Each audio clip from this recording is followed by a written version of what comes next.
¿Cómo estás? Te noto callada, apagada. Decime, ¿qué necesitas? ¿Qué te haría sentir mejor? Sé que puede ser difícil. Estoy aquí para escucharte, para acompañarte. La depresión es real. Es una tristeza constante y permanente por más de 2 semanas. Un estado de ánimo bajo. No hay interés en actividades que antes disfrutaba. Sentimientos de culpa, cansancio, problemas de sueño. No tiene ganas de comer. Dificultades para concentrarse y tomar decisiones. Puede provocar pensamientos suicidas o de autolesión. Si una amistad está pasando por algo similar, brindarle tu apoyo, empatía, escuchar sin juzgar, hacerle saber que cuenta con vos. Importante buscar apoyo con una persona experta en salud mental y emocional. La depresión puede afectarnos a todas y a todos. Acuerparnos y acompañarnos es la mejor medicina. No hay silencio que nos limite. Y aunque a veces estemos tristes, como molenillo en vaso de tiste, le damos vuelta a ese mal chagüite. Toca esa campana, chavalo, chavala. Baila a tu manera, abuelo, abuela. Que baile la suegra también con la nuera. Esta radio es muy buena para la sordera. ¿Cómo dice? A tocar esa campana, por cada compás se lo gana, que espanta el mal cuando nos canta. Conéctate a esta voz cada mañana. Tilintilán, tilintilán, tilintilán. Ya rise. Conéctate a esta voz cada mañana. Cada cabeza es un mundo y de un tema hay diferentes puntos de vista, pero conversando se entiende la gente. Conversando, todos los miércoles a esta hora y por esta emisora.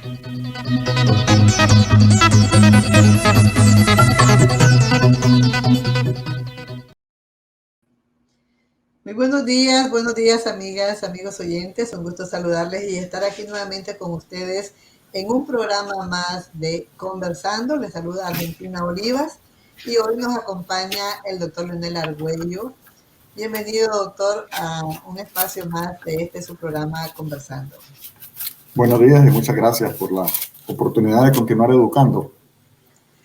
Claro que sí, tenemos gente que nos acompaña a través de Radio Voz, desde Facebook, YouTube y Twitter, pero también nos acompañan desde La Lupa, Agenda Propia, Intertextual, Entre Patria, la radio de todas, la radio feminista del Salvador y Radio Ouija y también Galería New. Así que muchas plataformas están compartiendo esta información esta mañana y esperamos que nos escriban a través de estas redes sociales, a través de estas plataformas.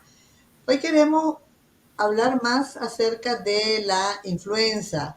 Quizás usted que nos acompaña estará pensando, pero ¿por qué debo saber más de la influenza? Si la influenza es una gripe normal y a lo mejor fácil de tratar. Pero es importante que indaguemos, que nos informemos y quería comentarles que el CDC, Centro para el Control y Prevención de Enfermedades, asegura que es una enfermedad respiratoria contagiosa provocada por virus de la influenza que afectan la nariz, la garganta y en algunos casos los pulmones, ¿verdad? Y este virus pues puede causar una enfermedad leve o grave y en ocasiones hasta nos puede llevar hasta la muerte. El doctor nos dirá más acerca de esto, pero antes quiero compartirles un video, doctor, que es un resumen de un artículo que usted mismo escribió. La influenza es una enfermedad estacional que se presenta en tiempos de lluvia o invierno. La influenza o infección respiratoria se caracteriza por fiebre, tos, dolor de cabeza, dolores musculares, postración, dolor de garganta o inflamación de la mucosa. Produce tos de 2 a más semanas y los malestares entre 5 a 7 días. Pero algunas veces la influenza no presenta síntomas, aunque puede transmitirse a otras personas. Existen 3 tipos de virus de la influenza, el A, B y C, y a su vez hay 29 diferentes variantes. Cuando a veces nos repite la enfermedad, esta no es producida por el mismo virus y puede ser que no tengamos suficiente defensa en nuestro cuerpo. Por tal razón, debemos vacunarnos cada año contra la influenza. Las personas de mayor riesgo es la niñez menor de 2 años y las personas adultas mayores de 60 años, las mujeres embarazadas, personas con enfermedades crónicas, obesidad y malnutrición. Las medidas de prevención son muy necesarias e importantes para proteger nuestra salud contra la influenza. Si usted se siente con estos síntomas, debe descansar, tomar bastante líquido y estar pendiente de que todo marche bien. Si no es así, debe acudir rápidamente a buscar atención médica. ¿Cómo podemos aprender más de la influenza para prevenirla, detectarla y atendernos de forma debida? El doctor Leonel Argüello, especialista en epidemiología del programa Por Tu Salud Nicaragua, nos cuenta más en Conversando. Bueno, bienvenido nuevamente. Es importante que hablemos de este tema, aunque todavía no estamos en época donde se da la influenza con apogeo. Entiendo que da más en época lluviosa, por la gente que se moja y por otros factores, decía usted, pero ¿por qué es importante, doctor, que conozcamos más de esta enfermedad? Esto es como cualquier cosa en la vida, ¿verdad? Que uno tiene que ir aprendiendo y buscar cómo mejorar, ya sea en términos de defensa, o ya sea en términos de prevención, o en términos de conocer algo. Y voy a poner un ejemplo que está relacionado a salud, pero no directamente. Por ejemplo, cuando vos vas al supermercado o vas al mercado, y querés comprar, a ver qué se me ocurre, un aguacate. Querés comprar un aguacate, entonces la gente que sabe sobre aguacate mira la piel del aguacate, toca el aguacate, ¿verdad? Sabe que si en las puntitas del aguacate está ya suavecito, quiere decir que el aguacate ya está madurándose. Los que no sabemos, pues vemos un aguacate verde, ¿verdad? Y nos da lo mismo que esté duro que esté suave, porque no tenemos ninguna idea. Obviamente la persona que sí conoce sobre aguacate va a hacer una mejor compra que la compra que va a hacer el individuo que no conoce sobre el aguacate. Entonces, esto demuestra perdón, la importancia de que uno conozca sobre lo que tiene alrededor. Si yo sé cómo identificar un aguacate mejor que otra persona, entonces quiere decir que yo tengo una ventaja en relación al resto de los habitantes. Si esto lo trasladamos al área de salud, si yo conozco sobre la enfermedad, tengo más posibilidades de protegerme contra ella. Si yo estoy totalmente ignorante de la enfermedad, no sé lo que es, no sé lo que pasa, entonces tengo más posibilidades de adquirirla y más posibilidades de complicarme. Voy a poner otro ejemplo más de salud. Comienzo a tener un dolor de cabeza, ya se me va a quitar, digo yo, ya se me va a quitar, y no le hago caso. Otra gente tiene un dolor de cabeza, toma un medicamento temprano para ver si se le quita, si no se le quita, se asusta y dice, bueno, a lo mejor este dolor de cabeza es porque me he comido algo, no, pero sí he comido, entonces a lo mejor puede ser la presión. Entonces ya se preocupó, se va a medir la presión, a lo mejor su presión está normal o no, su presión está alta, pero si está alta se salvó su vida, porque a lo mejor podía haber tenido alguna complicación. Esa es la importancia del conocimiento. El saber de las cosas, el tener información, te permite tomar una decisión informada. Y voy a poner otro ejemplo porque hay que insistir en esto, ¿verdad? Si yo voy a una ciudad y en esa ciudad hay una calle donde asaltan y yo no sé, y me cruzo en esa calle, me van a asaltar, pero si yo ya sé y evito esa calle, no me asaltan. Entonces ahí la importancia de tener información, lo necesario que es que el Ministerio de Salud diga qué enfermedades son las que hay en tu barrio, ¿verdad? Y en tu centro de trabajo y en los lugares por donde vos te moves y en las ciudades, en los municipios, a efecto de que uno pueda saber de qué se tiene que preparar, ¿verdad? Igual que cuando se pone oscuro, vos decís, va a llover, ¿verdad? O ves las nubes ahí como que va a llover, entonces ¿qué haces? Buscas un paraguas para protegerte. Exactamente lo mismo es en salud. Lo que pasa es que no tenemos esa cultura de salud que con este programa y otros es que estamos tratando de crearla para que la persona se empodere, para que el ciudadano pueda tomar decisiones informadas y se autocuide cuide a su familia y por ende también a su propia comunidad. Claro que sí, doctor, hay que estar preparadas y preparados para todas estas situaciones, por eso es necesario informarse. ¿Y cómo puede contraer el virus de una persona? Bueno, hay varios mecanismos, ¿verdad?, de transmisión. Voy a hablar un poquito sobre los diferentes mecanismos de transmisión, comenzando, digamos, de arriba para abajo. Vos podés tener una transmisión por vía respiratoria. Una transmisión por vía respiratoria significa que vos, a través de tu respiración, cuando metes el aire, podés meter diferentes partículas. Por ejemplo, a través de la vía respiratoria te puedes intoxicar con humo o con una sustancia química. Sí. Puedes adquirir bacterias, virus y hongos. Puedes también adquirir contaminantes que están en el medio ambiente. Luego, más abajito, tenemos la boca. Eso entra a través de la nariz, ¿verdad? Luego tenemos la boca. En la boca, pues cualquier cosa que nos comamos, ya sea líquido o sólido, puede también transmitirnos una enfermedad que va a afectar el aparato gastrointestinal, ¿verdad? Que nos va a dar diarrea, náuseas, vómito. En el anterior, por la nariz, lo que nos va a afectar es el aparato respiratorio, o sea, los pulmones y todos los conductos o toda la tubería que nos lleva el aire desde la nariz, ¿verdad?, hasta los pulmones. Luego, más abajito vas a tener por contacto, o sea, que si vos tocas algo, a lo mejor te da alergia, ¿verdad? O si viene un perro y te muerde, ¿verdad? O una ardilla te muerde. Entonces, esas son enfermedades a través del contacto, o sea, que lesionan la piel. Por eso es tan importante que la piel esté en buenas condiciones. La piel, por ejemplo, de gente mayor es mucho más sensible, ¿verdad? Y fácilmente se rompe. Sí. Luego, más abajito tenés las vías de transmisión sexual, que son a través de relaciones sexuales, que sin protección, sin uso del preservativo, que puedes entrar puedes adquirir enfermedades de infección sexual o de transmisión sexual, que se conocían como enfermedades venéreas, ya sea el chancro, gonorrea, sífilis, clamidia, y también además en esa relación sexual, como te estás tocando, también puede ser transmitida a través del contacto. Esas son las vías de transmisión más frecuentes de las infecciones que el ser humano padece.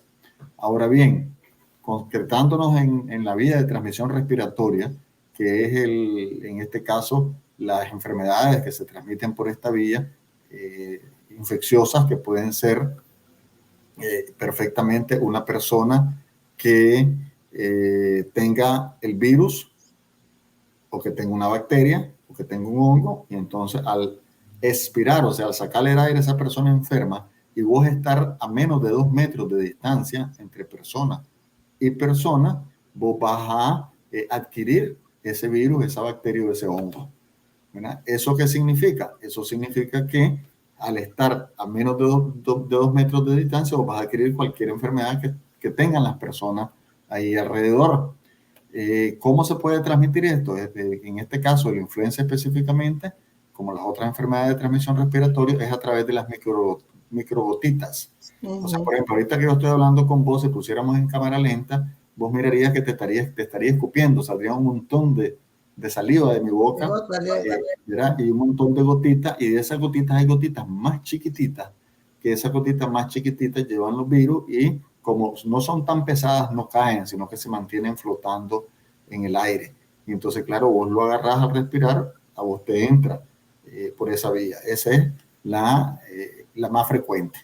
La otra puede ser por contacto, o sea que yo vine, tenía el virus, hablé aquí sobre mi computadora, veniste vos, tocaste mi computadora y luego te tocaste los ojos, la nariz y la boca. Por eso insistimos mucho en la importancia del lavado de manos a efecto de que vos evites, digamos, la transmisión de esta enfermedad a través de tus manos, y que no hay que tocarse los ojos, la nariz ni la boca si no tenés las manos limpias.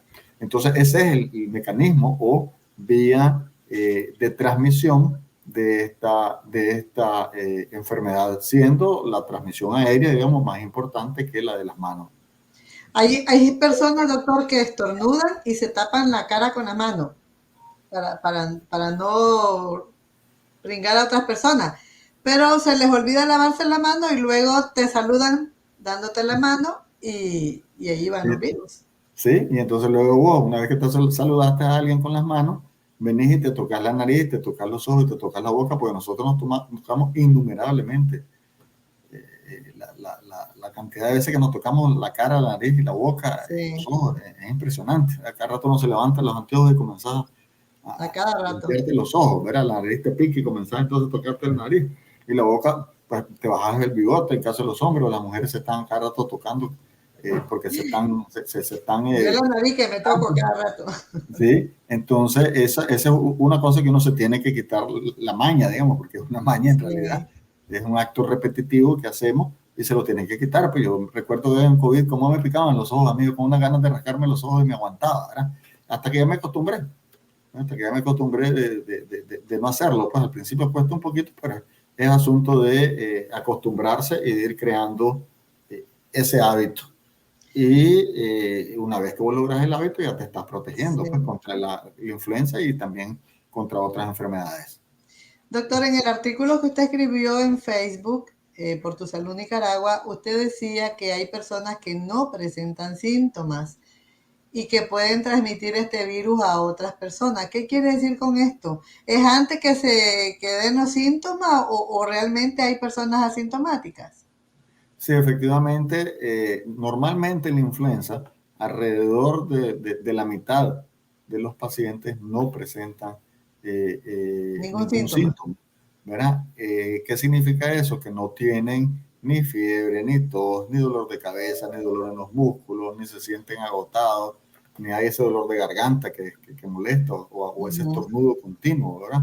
Que tenés, o esa picazón, o estás trancado de la nariz, o estás chorreando como que tuvieras una paja en la nariz, ¿verdad? A veces inclusive perdés el olfato, o sea, la pérdida del olfato no es única y exclusivamente de la COVID-19, también es de cualquier otro proceso respiratorio. Entonces, ¿qué es lo que sucede? Cuando vos respiras el virus entra, ¿verdad? Por tu nariz, pasa, la nariz tenemos un hueco detrás, pasa por ese hueco detrás, después pasa a través de nuestra garganta, y entra, y abajo tenemos dos tubitos, uno adelante que es la tráquea y uno atrás que es el esófago. La tráquea es el tubo principal que lleva el aire a los pulmones, el esófago está en la parte de atrás y es el tubo principal que lleva los alimentos al estómago.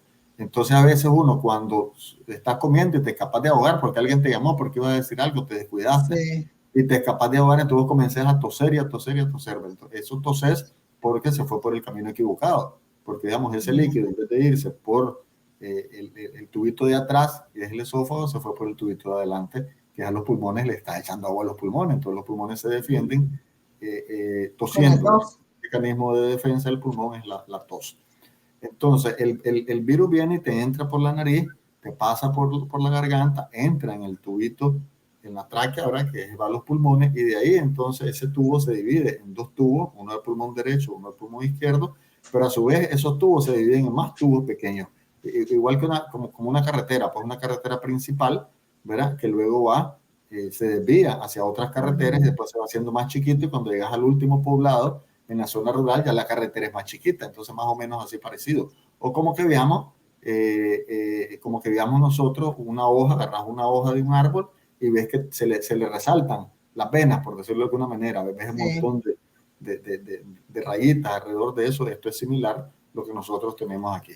Entonces, una vez que ese microorganismo haya pasado, ¿verdad? Y sobre todo que haya pasado las defensas, porque nosotros tenemos defensa. La primera defensa en nuestra nariz es que tenemos pelos en la nariz, ¿verdad? Entonces, esos pelos en la nariz ayudan a que no, o sea, que al menos las sustancias grandes no pasen, ¿verdad? Son una barrera. Segundo, nosotros nuestra nariz no es un hueco como de un tubo, sino que más bien es un hueco como que va dando vuelta, como un caracol, como los huecos ¿te acordás?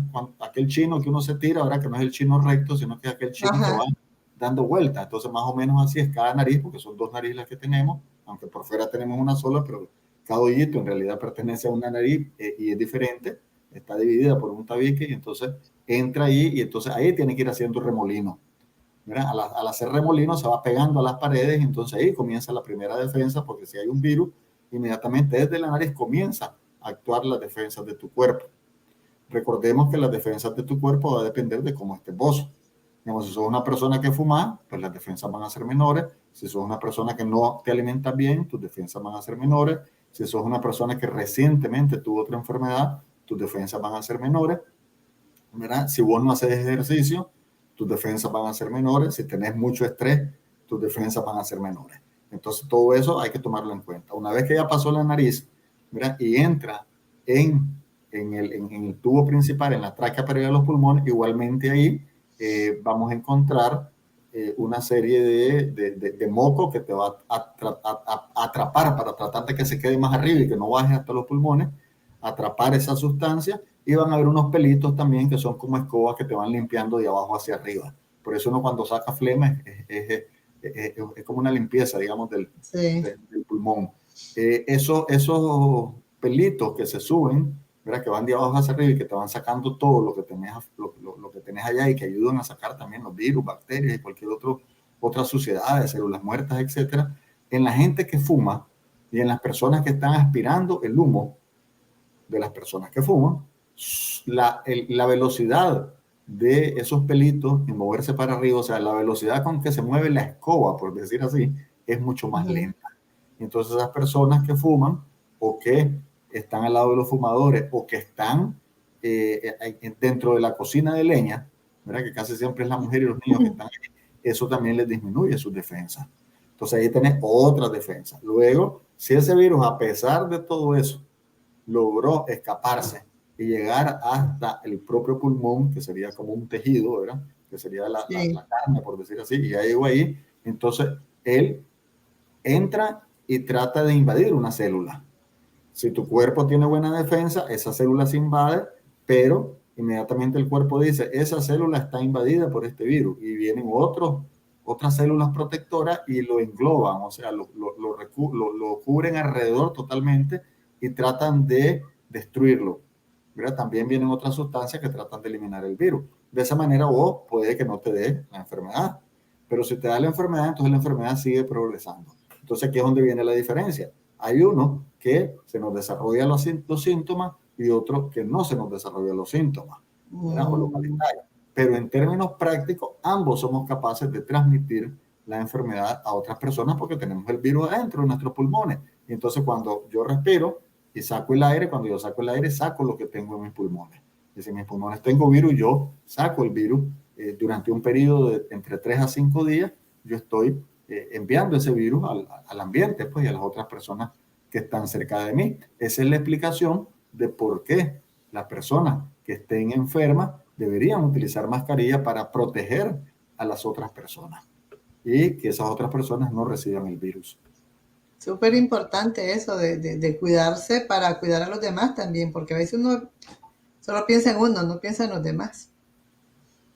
Doctor, ¿y cómo puedo yo sospechar que tengo el virus? Si no tengo síntomas, ¿cómo puedo yo intuir que puedo tener el virus de la influenza o cualquier otro virus? Porque ahora también está lo del COVID. Sí, es muy difícil, ¿verdad? Es muy difícil porque tendrías que hacerte examen y nadie se hace un examen estando sano, ¿verdad? Pero hay algunas pistas que nos pueden dar. Y ahí el Ministerio de Salud tiene que desempeñar un papel importante, que es alertar a la gente cuando comienzan los virus. Normalmente ya sabemos que todas estas enfermedades respiratorias, aunque permanecen durante el verano, en invierno es donde realmente se sube. Entonces, el Ministerio de Salud debería tener escuelas seleccionadas, porque normalmente es a la niñez a la que se ve más afectada, tener escuelas preseleccionadas en el país, en diferentes departamentos, de tal manera que le estén informando cuando un niño presente gripe. Cuando ese niño presenta gripe es el momento de comenzar la campaña fuerte para la prevención, porque recordemos también, como vos decías, que hay gente irresponsable, pues, por las mismas necesidades, no puede dejar al niño en la casa, le da una pastillita para que se le quite la calentura y lo manda a la escuela. Y ese niño juega con otros niños porque ese niño no va, primero no se va a poner una mascarilla, pues porque no quiere ser diferente al resto de niños, ¿verdad? Y le van a decir, uy, estás enfermo, y van a comenzar a hacerle bullying, pues van a comenzar a estar burlándose de él. Si a los adultos no nos gusta, la niñez menos que van a andar con mascarillas, se la quitan. Sí, y además se juntan, pues, porque nosotros seguimos siendo animales y necesitamos estar en manada. somos seres sociales, necesitamos juntarnos con el resto de personas. Entonces los niños comienzan a jugar y obviamente pues están a menos de 2 metros de distancia, nadie va a estar jugando a más de 2 metros de distancia, ¿verdad?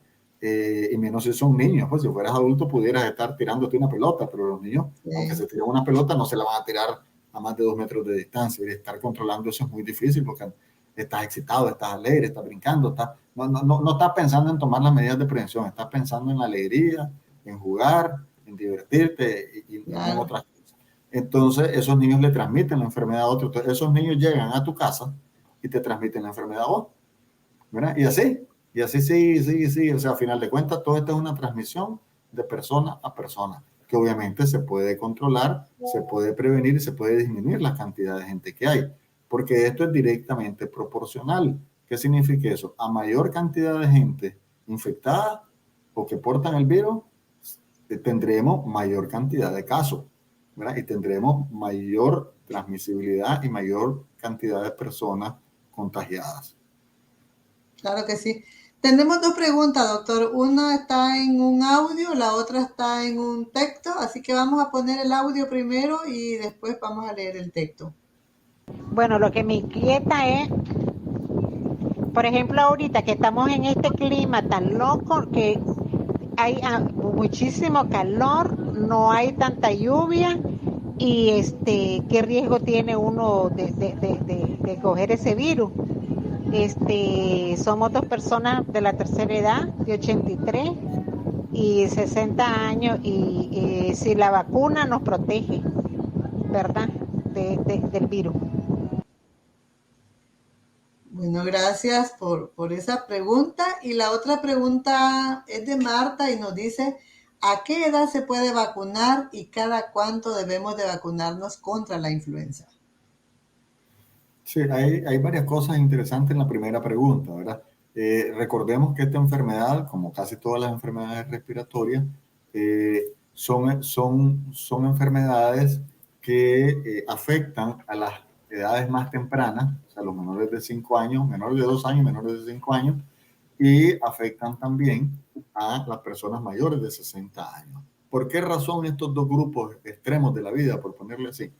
Porque tenemos lo siguiente: la persona que acaba de nacer viene con los anticuerpos, las defensas que su madre le transmitió.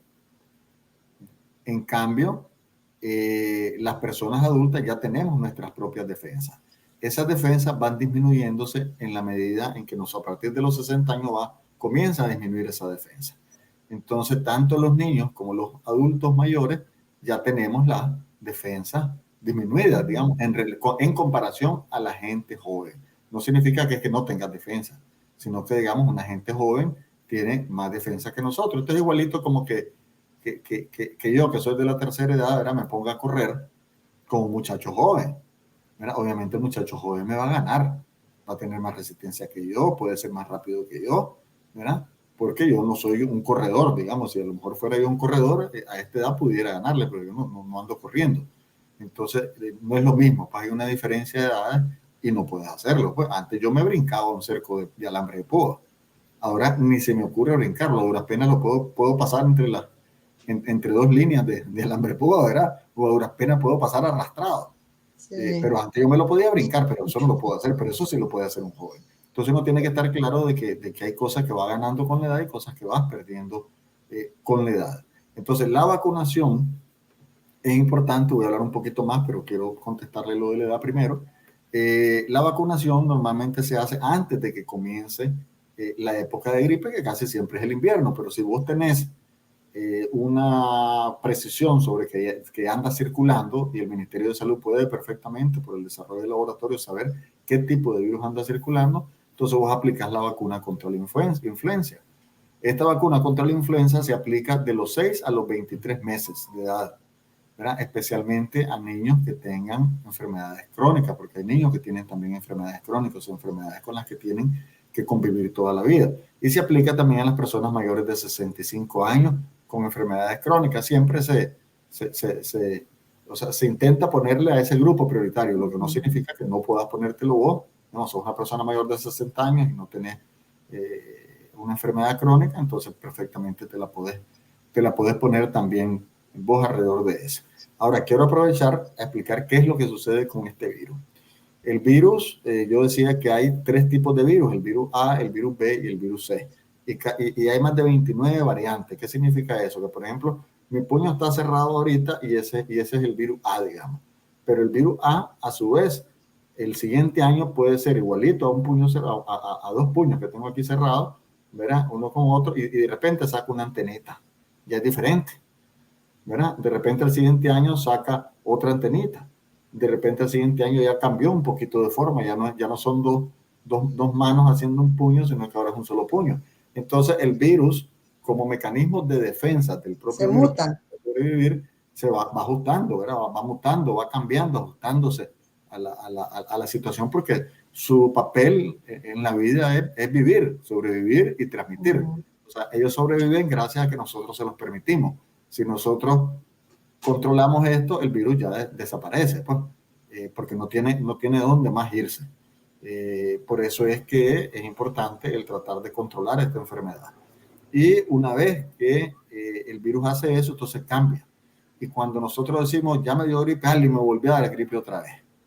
Mira, sí, te volvió a dar gripe otra vez, te volvió a dar influenza otra vez, te volvió a dar COVID otra vez, te volvió a dar virus sincitial otra vez, pero no es el mismo virus, es el mismo virus, pero con una modificación diferente.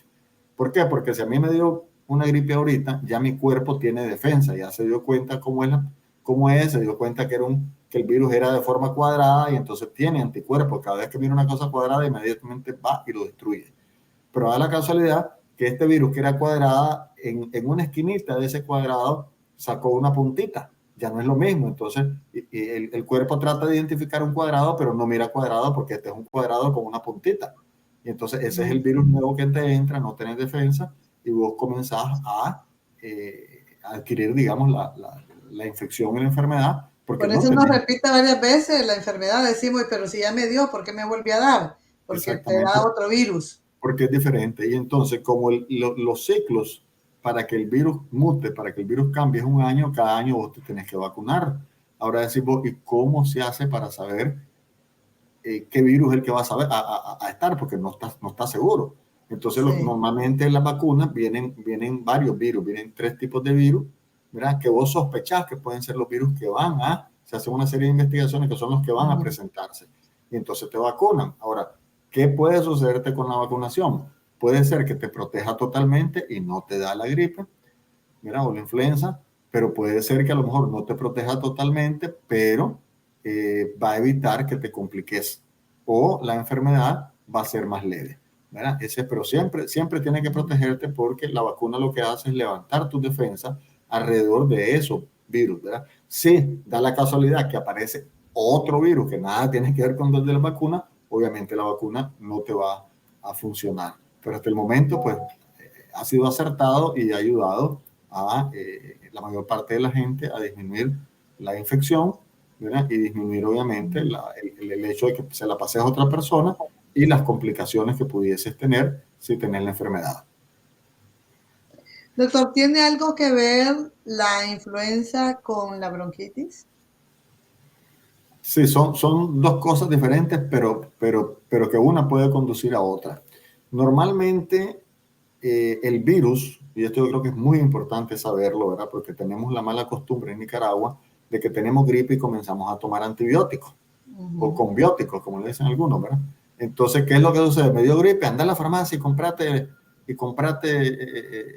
el antibiótico, ¿verdad? Entonces la gente va a la farmacia y compra inmediatamente el antibiótico y lo toma.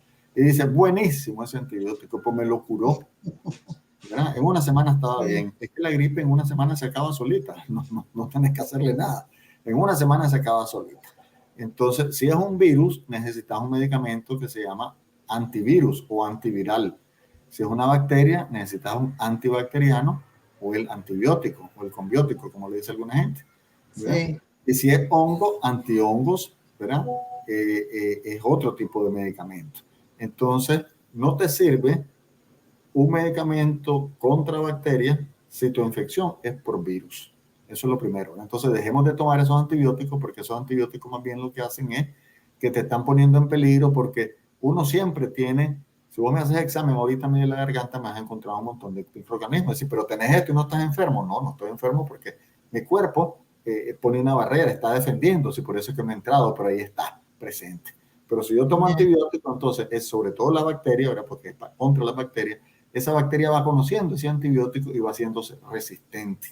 Y eso nos lleva a la resistencia contra los antibióticos, que es un problema muy serio, ¿verdad? Porque recordemos que antibióticos tomamos las personas, pero también antibióticos se le ponen a los animales, ¿verdad? Recordemos también que muchas medicinas se entierran, muchos antibióticos se entierran y en la tierra después ese antibiótico se va descomponiendo y se va filtrando y llega al agua y después tomamos agua con antibióticos. Pero hay un montón de problemas alrededor de eso y entonces luego vienen lo que se conoce como las superbacterias. Las superbacterias son bacterias en las cuales ningún antibiótico sirve. Y eso es sumamente peligroso. Por eso es que no tomemos antibióticos a menos que sea necesario. Entonces, en el caso de la influenza, vos podés tener complicaciones. ¿Verdad? Y en las complicaciones pueden ser complicaciones virales, ¿verdad? O pueden ser complicaciones bacterianas y el médico tiene que discernir, tiene que diferenciar. Entonces, las complicaciones pueden ser inflamación en los oídos, otitis, ¿verdad? Pueden ser también bronquitis. Bronquitis no es nada más, los bronquios son la tubería, como decía yo, los pulmones.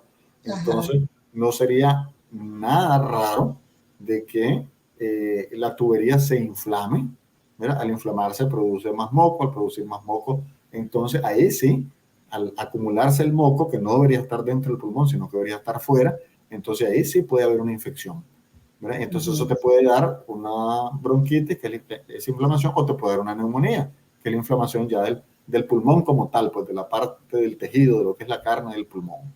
Eso es lo que sucede. Normalmente es viral y si uno considera que es bacteriano, entonces ahí sí puedes utilizar antibióticos, ¿verdad? Por eso es tan importante los exámenes de laboratorio, ¿verdad? Lo que se llama el esputo o el gargajo, ¿verdad? Que uno tira, uno también lo valora, pues porque lo puedes tener desde transparente, blanco, amarillento, verde o inclusive hasta con sangre, ¿verdad? Y aquí aprovecho para decir que cualquier persona que tenga más de 2 semanas tos tiene que hacerse un examen en los centros de salud públicos, que es gratis, para la tuberculosis, porque nosotros tenemos tuberculosis en el país, que es una enfermedad producida por una bacteria, ¿no? Que requiere un tratamiento, y que con el tratamiento a los 16 días deja de ser contagioso. Pero es un tratamiento que tenés que tomar por 3 o 6 meses según la normativa del Ministerio de Salud. Entonces, cualquier persona que tose más de 15 días tiene que ir a la unidad pública a hacerse ese examen de esputo o ese examen de gargajo o ese examen para la tuberculosis, que es importantísimo porque seguimos teniendo casos y no hay suficiente información o educación a la población para que se vaya a hacer ese examen. Y de esa manera nos protegemos nosotros, nuestros pulmones, e impedimos al recibir el tratamiento, si salimos positivos, de contagiar a nuestros familiares y contagiar a cualquier otra persona, porque cuando uno se monta en el bus, puedes perfectamente andar con pacientes con tuberculosis y ni cuenta te das, pues, y adquirís ahí la tuberculosis. Obviamente la tuberculosis se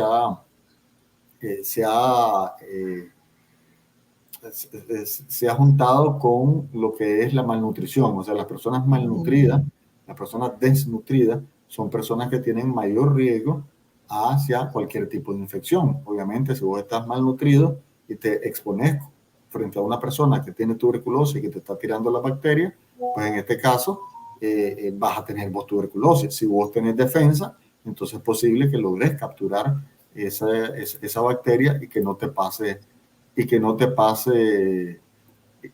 a más, ¿verdad? Que no llegues a complicarte.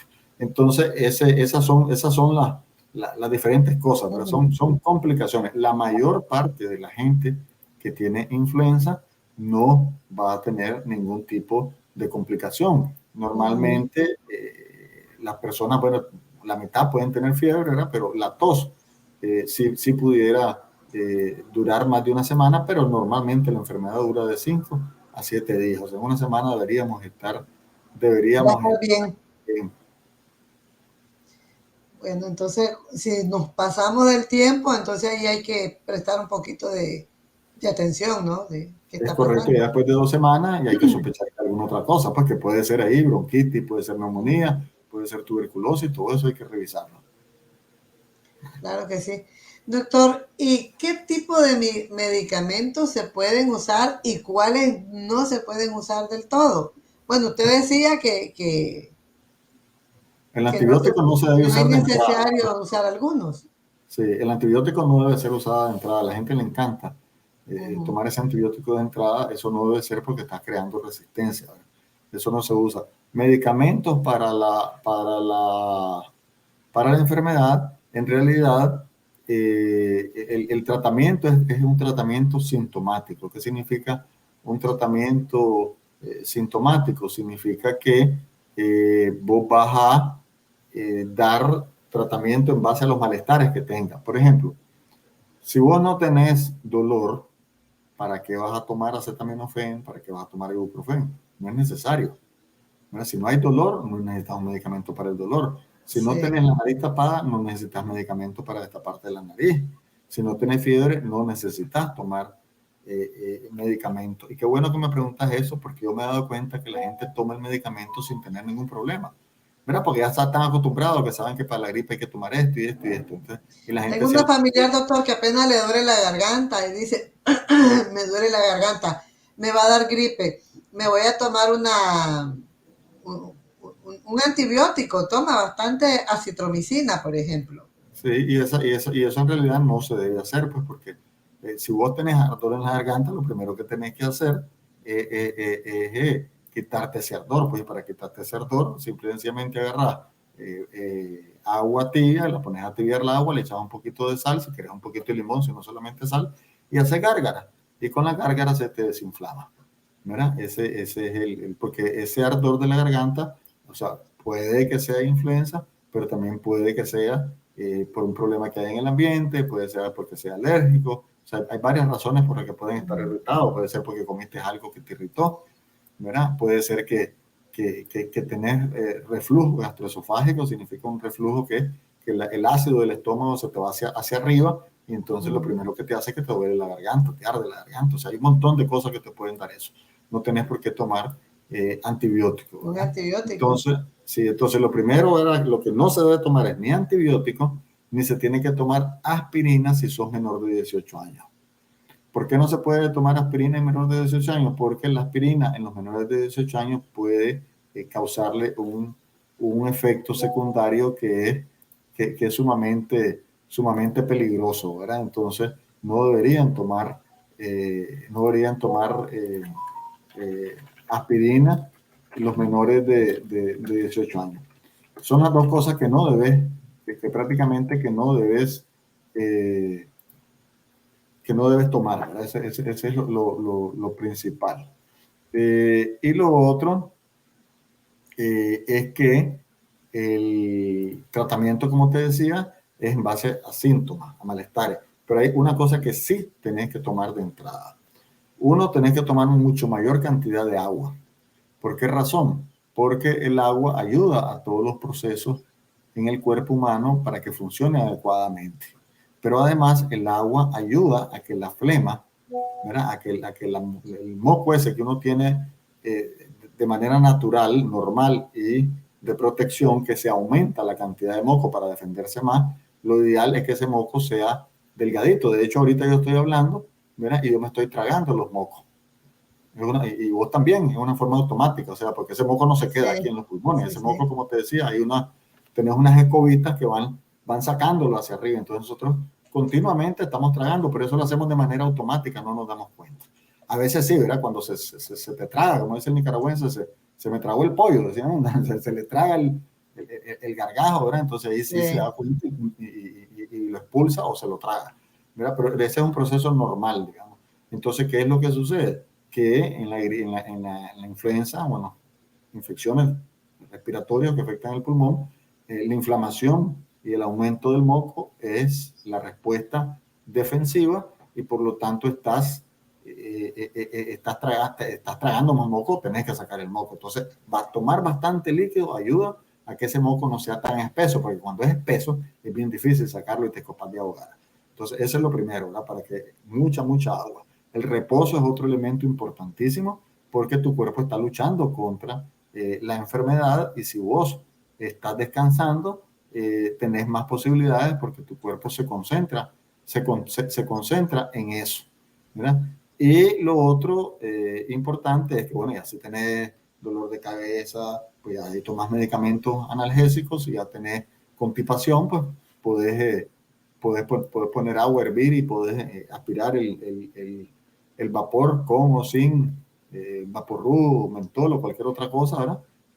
Y eso te ayuda a que se liberen las vías respiratorias, o utilizar gotas, estas gotas de solución salina que vienen con sal, o otras que hay también alrededor de eso.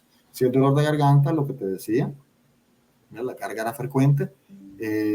Si hay dolor en el cuerpo, fiebre, pues ya los medicamentos para eso. Y lo otro sería el que vos podás tomar también un medicamento que es contra los virus, es antiviral. Ese medicamento antiviral lamentablemente es caro, y entonces no todo el mundo lo va a poder tomar, pero tiene que ser tomado antes de las 72 horas. O sea, 72 horas significa antes de los 3 días. De que desde que a vos te da, vos inmediatamente lo tomás, ese medicamento. Entonces ese medicamento tiene un efecto que te interrumpe la enfermedad, ¿verdad? A través de porque son 2 tipos de medicamentos los que hay. Uno que hacen que el virus no pueda seguirse reproduciendo, ¿verdad? Y otro que en la célula donde esté el virus, esa quede ahí, pues que no pueda salir de ahí.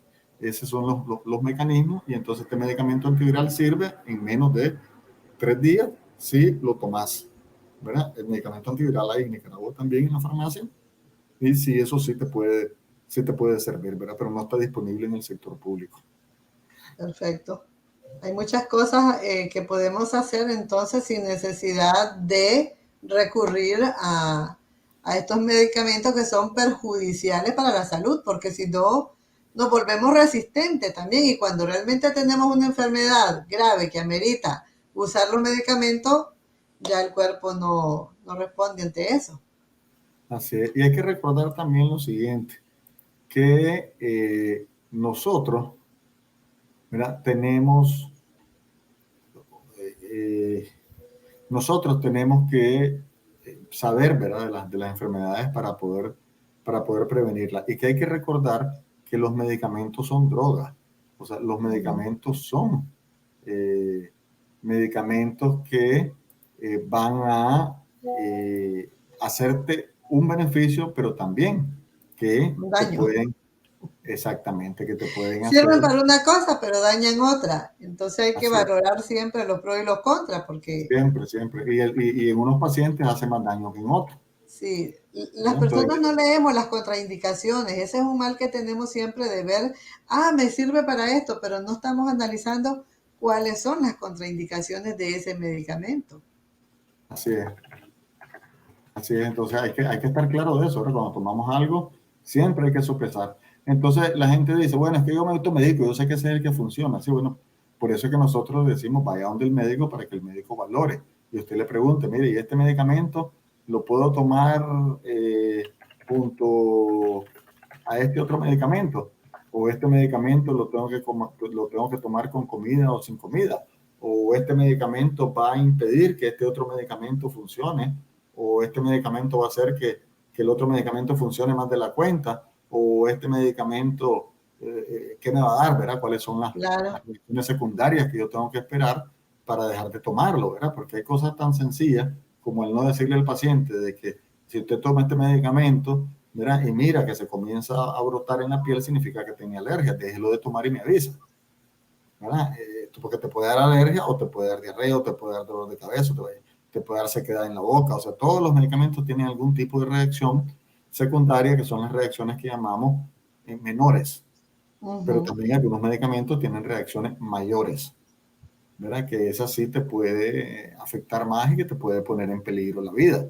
Por eso es tan importante también uno conocer de los medicamentos y preguntar. O sea, todo paciente tiene el derecho de preguntarle a su médico lo que quiera, ¿verdad? Y una recomendación es, antes de que vaya a consulta, apunte, mira, todo lo que usted le va a preguntar al médico, lleve su libretito, su cuadernito, y de ahí le dice, mira, aquí traigo las preguntas para usted, y se los hace. ¿Por qué razón? Porque si uno no hace eso, a todos nos pasa, está frente al médico y se te olvidó, saliste a la consulta, sí. Ay, y se me olvidó decirle al doctor tal cosa. Oh, Tito, se me olvidó decirle a la doctora que además tenía la otra cosa. Entonces uno tiene que apuntar todos los malestares, sus gestos y las preguntas que le va a hacer al médico, pues, y quedarse, y sobre todo quedar claro, ¿verdad? Para que no vaya a pasar aquello que es bien típico, que le dicen, ¿y qué te dijo el doctor? Que estaba histérica, dice. ¿Cómo que estabas histérica? Le digo, sí, que estaba histérica. Le digo, sí. ¿Vos tenés algún problema? ¿Estás tranquilo? Yo estoy tranquila, pero me dijo que estaba histérica. ¿Ah? Entonces, claro, el médico le dijo que estaba ictérica. Ictérica significa que estaba amarilla. Entonces, en otras palabras, que tenía los ojos, la conjuntiva la tenía, la parte blanca de los ojos la tenía amarilla. Eso, para que no se demuestre lo contrario, es hepatitis u obstrucción, ¿verdad? De las vías biliares, de donde sale la bilis, que a veces la sentimos nosotros bien amarga, de repente se nos viene y sentimos esa amargura de la bilis, o cuando la gente vomita verde, eso también es la bilis. Entonces ahí te das cuenta que hay una pésima comunicación entre el médico, que le dice que es ictérica, le da una terminología médica en vez de explicarle que lo que tenía era hepatitis, que tenía una infección y una inflamación en el hígado, que por tanto tenía que cuidarse bien con el lavado de las manos, que había que echarle cloro de inodoro porque se puede transmitir, que tenía que tener su plato separado. Eso es lo que le debería haber dicho, ¿verdad? No que es histérica. Entonces la persona andaba feliz diciendo, ya me diagnosticaron que estoy histérica. Y por supuesto la paciente no sabía lo que significa la palabra histérica, ¿verdad? Porque histérica es otra cosa. Histérica, claro, es que la persona esté pegando alaridos, que se esté pareciera un chiste eso, doctor, pero realmente sucede. Pareciera un chiste, pero sucede. O sea, suceden cosas como, por ejemplo, pacientes que he visto que las mujeres tienen infección vaginal, y siempre cuando una mujer tiene infección vaginal tiene que tener tratamiento el hombre y la mujer. Claro. Entonces le dan óvulos y no le explican lo suficiente. Entonces me llama un paciente una vez diciéndome que bueno, que está tomando unas pastillas pero que son muy grandes. ¿Y para qué estás tomando pastillas? Entonces me dice, porque es que mi mujer tiene una infección vaginal y entonces nos mandaron tratamiento a los dos. Ajá, le digo, ¿de qué tamaño es esa pastilla? Es bien grande, me dice. ¿Y esa pastilla por qué la estás tomando vos? Es que nos dijeron que el tratamiento para los dos. ¿Y qué es? Y entonces ahí le fui sacando hasta que me di cuenta que era óvulo.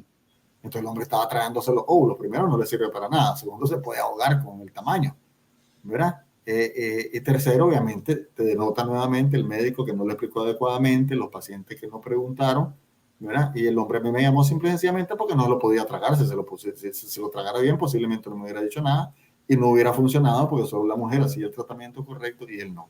Por eso es importante la comunicación entre el paciente y el personal de salud para quedar claro de cuál debe ser su medicamento, ¿verdad? Lo mismo nos pasa con esto de que se la tiene que tomar cada 6 horas, ¿verdad? Entonces, o se la tiene que tomar 3 veces al día. Entonces, todas esas cosas vos le tenés que explicar bien a la gente, ¿verdad? Hay gente que no sabe leer, ¿verdad? Entonces le tenés que decir, mire, se lo comienza con el sol aquí, cuando sale el sol, le comienza aquí cuando el sol está más fuerte, que es a mediodía, y se lo toma aquí cuando el sol ya desaparece. Por eso la información es muy importante y es un derecho ciudadano, pero las personas nos olvidamos de eso. Y no hay que tener pena por preguntar. A veces creemos que es que los médicos y las médicas lo saben todo y que nosotras no vamos a entenderle. Pero pidiendo información y pudiendo leer también podemos informarnos mejor. Yo creo que en otro programa pudiéramos hablar de la importancia de la información en asuntos de salud, porque es necesario también poder preguntar mejor, poder informarnos mejor. Muchísimas gracias, doctor. Así es, a la orden. Hasta luego. Gracias. Será hasta un próximo programa. Hasta pronto. Hasta pronto. Cada cabeza es un mundo y de un tema hay diferentes puntos de vista, pero conversando se entiende la gente.